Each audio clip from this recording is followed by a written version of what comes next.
It says that we're discussing the alchemist versus the one who has bitachon. So the alchemist thinks that he's able to make money on demand, so he thinks he's a good life. And we said the Baal Bitachon is better than him. Why? Because the alchemist needs raw materials. In order to be able to make gold, he needs some basic metals, and then he'll make it into gold. And might not be able to find basic metals. Maybe he doesn't have the tools, the materials, and therefore he can't make money. But according to the Baal Bitachon, a person relies on Hashem. Hashem can make something from nothing. So therefore, a person has to know that the alchemist is locked into the laws of nature. Nature says you need something from something. Even the goyim today, the scientists, they cannot make something from nothing. They can clone. They can make something from something. They cannot make a organic, even a mosquito. They cannot create a new one. It's always the law of conservation of energy.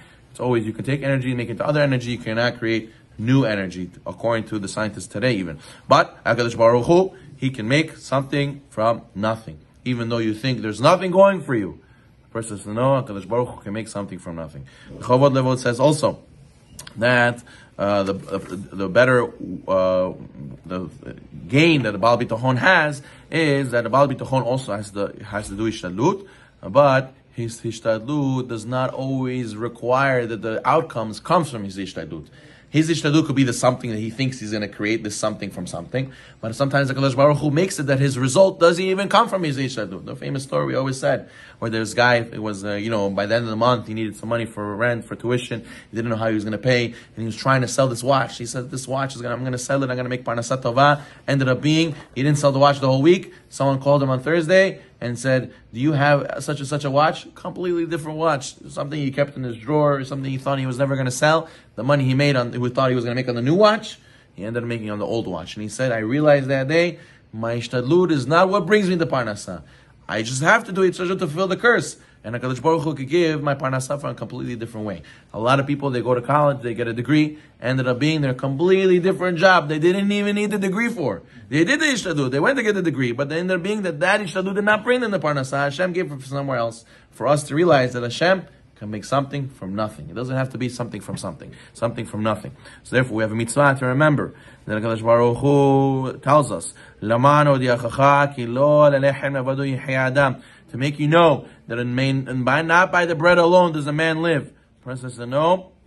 Then Hashem says, not just by the bread you live by me. I create why you have your parnasa.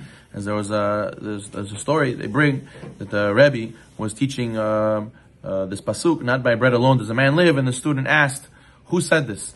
So these people were not so knowledgeable. So one of them said Mark Twain, somebody said Shakespeare, and then the answer, he told him it's HaKadosh Baruch Hu said this, and he taught us that the man, he gave us this lesson with the man, and they told him, if not bread, what does a man live on? Some people said love, some people said water, but the pasuk says, from the mouth of Hashem we live. At the end of the day, the mouth of Hashem we live. We should not think the bread is what sustains us. Who said the bread will give us sustenance? Who said this medicine will be good for us? Who said that the water makes you hydrated and healthy? It's everything HaKadosh Baruch Hu. So therefore, a person wants to know, how could it be that, like the Reb Chanina ben Dosa, right? His daughter was crying, and she said that, how am I going to light the Shabbat candles? I don't have oil. He said, who says oil will burn?